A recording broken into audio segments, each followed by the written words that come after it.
नमस्कार. मी चिंतामणी सहस्रबुद्धे. रागरंग.com या यूट्यूब वाहिनीवर आपलं सहर्ष स्वागत आहे. सांगली जिल्हा परिषदेची निवडणूक आणि सांगली जिल्ह्यातल्या 10 तालुका पंचायतीच्या निवडणुका यातून मतदारांनी त्या राजकीय पक्षाला आणि त्या पक्षाच्या नेत्यांना योग्य तो बोध दिलेला आहे. काही ठिकाणी शाबासकी दिलेली आहे त्यांच्या कामाबद्दलची, काही ठिकाणी त्यांना प्रोत्साहन दिलेलं आहे आणि काही ठिकाणी भरघोस असं यश पण दिलेलं आहे. सांगली जिल्ह्याचा जर आपण सगळा विचार केला तर जत तालुक्यामध्ये भारतीय जनता पक्षाचे नेते आमदार गोपीचंद पडळकर यांच्यावरती मतदारांनी भरघोस मतदान करून मोठा विश्वास दाखवलेला आहे. खानापूर आणि आटपाडी या दोन्ही तालुक्यामध्ये शिवसेनेचे नेते आमदार सुहास भैया बाबर यांच्या नेतृत्वावर मतदारांनी पूर्णपणे विश्वास व्यक्त केलेला आहे. त्यांना भरघोस असं यश तिथं दिलेलं आहे. पलूस आणि कडेगाव या दोन तालुक्यामध्ये काँग्रेसचे नेते आमदार डॉक्टर विश्वजित कदम यांच्यावर जनतेने पूर्णपणे विश्वास दाखवलेला आहे. दोन्ही तालुक्यामध्ये मिळून भरघोस यश दिले आणि भारतीय जनता पक्षाचा सपाटून पराभव केलेला आहे. वाळवा तालुक्यामध्ये राष्ट्रवादी काँग्रेस म्हणजे शरद पवारांचे राष्ट्रवादी काँग्रेसचे नेते जयंतराव पाटील यांच्यावरती जनतेनं विश्वास दाखवलेला आहे. दोन्ही नगरपालिका आष्टा आणि ईश्वरपूर नगरपालिकेपाठोपाठ जिल्हा परिषद आणि पंचायत समितीच्या निवडणुकीत सुद्धा जयंत पाटलांच्यावरती मतदारांनी तालुक्यातल्या पूर्णपणे विश्वास दाखवला आहे. शिराळा तालुक्यामध्ये सुद्धा माजी आमदार शिवाजीराव नाईक, माजी मंत्री शिवाजीराव नाईक आणि माजी आमदार मानसिंगराव नाईक यांच्यावरती मतदारांनी विश्वास व्यक्त केलेला आहे. तासगाव कवठेमहांकाळचा जर आपण विचार केला त्याच्याबद्दलच मी आज प्रामुख्याने बोलणार आहे. तर त्या ठिकाणी माजी खासदार संजय काका पाटील यांच्या नेतृत्वाखालच्या अजितदादांच्या राष्ट्रवादी काँग्रेसला जनतेनं चांगलं यश दिलेलं आहे. तासगाव तालुका पंचायत समितीची सत्ता सुद्धा संजय काकांच्या ताब्यात आलेली आहे आणि तिथं राष्ट्रवादीचे आमदार म्हणजे शरदचंद्र पवार राष्ट्रवादी काँग्रेसचे आमदार रोहित पाटील यांना मोठा दणका बसलेला आहे.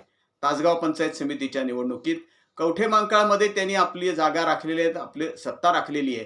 पण तासगाव आणि कवठेमहांकाळ मिळून जर आपण हिशोब केला तर हा रोहित पाटील यांच्या दृष्टीनं मोठा धोक्याचा इशारा दिलेला आहे. सांगली म्हणजे मिरज तालुक्यामध्ये जर आपण पाहिलं तर आमदार भारतीय जनता पक्षाचे आमदार सुरेश भाऊ खाडे आणि आमदार सुधीरदादा गाडगीळ या दोघांनीही पूर्वीची जी परिस्थिती होती भारतीय जनता पक्षाची जिल्हा परिषदेमध्ये आणि पंचायत समितीमध्ये साधारणपणे तेवढंच यश मिळवलेलं आहे. जास्त त्यांना मिळू शकलेलं नाही. तिथंही काँग्रेस आणि राष्ट्रवादी काँग्रेसनं बऱ्यापैकी शिरकाव केल्याचं आपल्याला दिसतं. तसा शिवसेनेनं पण मिरज तालुक्यामध्ये पण शिरकाव केलेला आहे.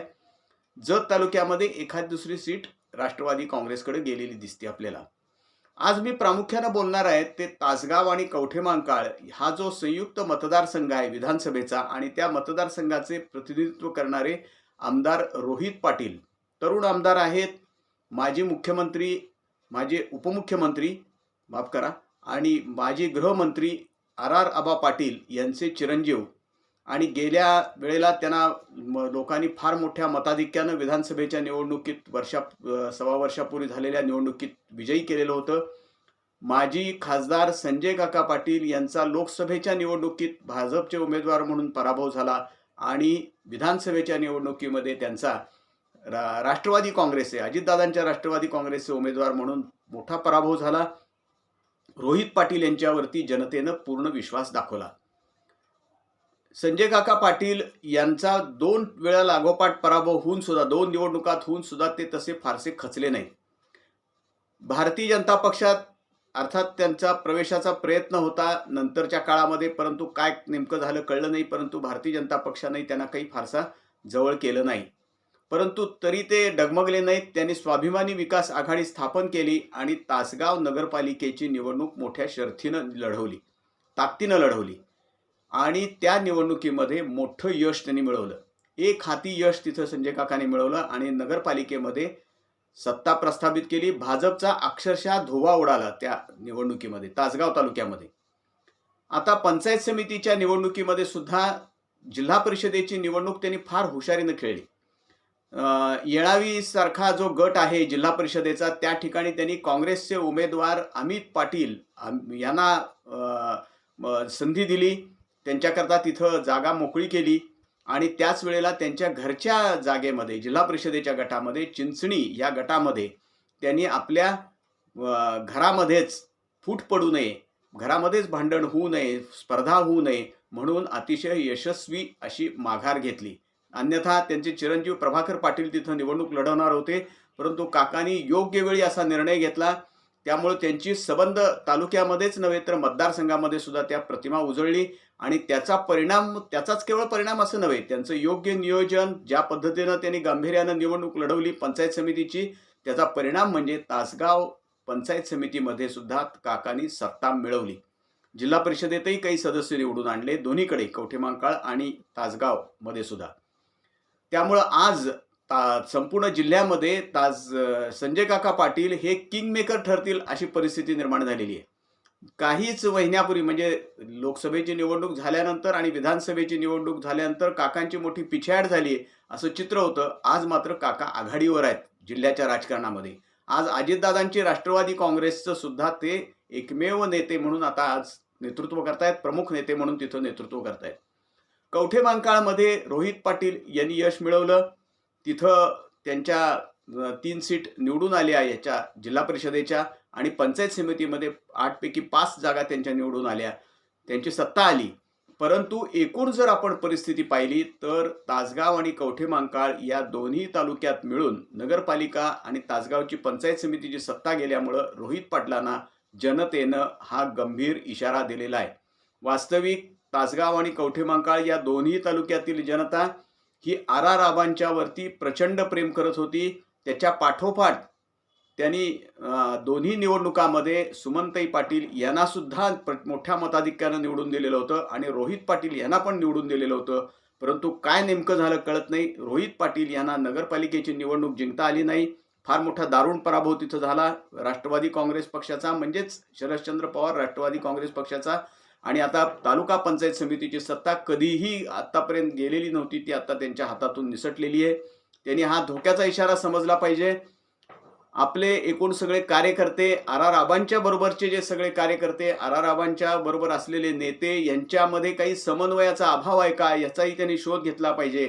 संपूर्ण दोन्ही तालुक्यामध्ये मिळून त्यांनी पुन्हा एकदा जनसंपर्क दौऱ्याला सुरुवात करण्याची गरज आहे. मला माहीत आहे की निवडणुका आता तशा उशीर आहेत. विधानसभेची निवडणूक जरी आपण नुसती म्हणली तरी ती सुद्धा 3.5 पावणे 4 वर्ष दूर आहे. लोकसभेची निवडणूक म्हणली तरी सुद्धा 3 वर्ष दूर आहे. तरी सुद्धा निवडणुकांचा केवळ विचार न करता रोहित पाटील यांनी तातडीनं काही पावलं उचलण्याची गरज आहे. आत्मपरीक्षण करण्याची गरज आहे. काय आपलं नेमकं चुकलं याचा शोध त्यांनी गावागावात जाऊन घेतला पाहिजे. कुठं कुठं जिथं कमी मतदान पडले आणि जिथं चांगलं पडले तिथं सुद्धा जाऊन त्याची चौकशी केली पाहिजे. लोकांशी बोललं पाहिजे, कार्यकर्त्यांशी बोललं पाहिजे. तरच त्यांची पुढच्या विधानसभेच्या निवडणुकीची पूर्वतयारी होईल. नाहीतर ते गाफील राहिले तर परिस्थिती नजीकच्या काळामध्ये कठीण होत जाणार आहे, हे एवढं निश्चित आहे. याच पद्धतीनं पलूस आणि कडेगावमध्ये सुद्धा भारतीय जनता पक्षाचा फार दारुण पराभव झालेला आहे. तिथं सुद्धा क्रांती कारखान्याचे अध्यक्ष शरद भाऊ लाड, त्यानंतर माजी आमदार पृथ्वीराज देशमुख, जिल्हा परिषदेचे माजी अध्यक्ष संग्रामसिंह देशमुख यांना सुद्धा आत्मपरीक्षण करण्याची गरज आहे. काय नेमकं आपलं चुकलेलं आहे आणि काय आपण पावलं टाकली पाहिजेत याकडेही त्यांनी लक्ष द्यायची गरज आहे. त्याच पद्धतीनं विट्यामध्ये सुद्धा माजी नगराध्यक्ष वैभव पाटील यांना पुन्हा एकदा पुनश्च हरिओम म्हणून राजकारणाची सुरुवात करण्याची गरज आहे. शिराळा तालुक्यात सुद्धा तसं कोकरूडची जागा जरी जिंकलेली असली, आमदार सत्यजित देशमुख भाजपचे आहेत, त्यांनी ती जागा जिंकलेली असली, जनसुराज्य पक्षाच्या नावावर जरी जिंकलेली असली तरी एकूण तालुक्यामध्ये तसा त्यांना पंचायत समितीची सत्ता त्यांना मिळू शकलेली नाही. तसा त्यांना सुद्धा इशारा तिथं मिळालेला आहे. त्यांनी सुद्धा गांभीर्यानं लक्ष दिलं पाहिजे. भारतीय जनता पक्षाचे जिल्हाध्यक्ष सम्राट महाडिक यांच्या दृष्टीनं सुद्धा यापुढच्या काळामध्ये फार मोठं आव्हान आहे. पाहूया नेमकं काय होतंय. पण रोहित पाटील यांना जो मिळालेला इशारा आहे तो त्यांनी वेळीच लक्षात घेऊन आत्तापासूनच कामाला परत लागलं पाहिजे. दोन्ही दोन्ही तालुक्यामध्ये पक्षाची आणि स्वतःच्या गटाची पूर्णपणे पुनर्बांधणी करण्याची त्यांना गरज आहे. त्या दिशेनं ते पावलं टाकतील यात काही शंका नाही. तरुण नेते आहेत, लोकांचं प्रेम आहे त्यांच्यावरती, कार्यकर्त्यांचं प्रेम आहे. परंतु काय नेमकं चुकलेलं आहे? आपली उमेदवारांची निवड चुकली आहे का? जुन्या नव्याचा संगम घडवण्यामध्ये आपण काही घोटाळा झालेला आहे का? तिथं जुने कार्यकर्ते आबांचे दुखावले गेलेले आहेत का? याकडे सुद्धा लक्ष देण्याची फार मोठी गरज आहे. ते तशी देतील यात काही मला तरी काही शंका वाटत नाही. आमचं हे रागरंग.com हे जे यूट्यूब चॅनल आहे हे आपण लाईक करा, शेअर करा आणि सबस्क्राईब करा. धन्यवाद.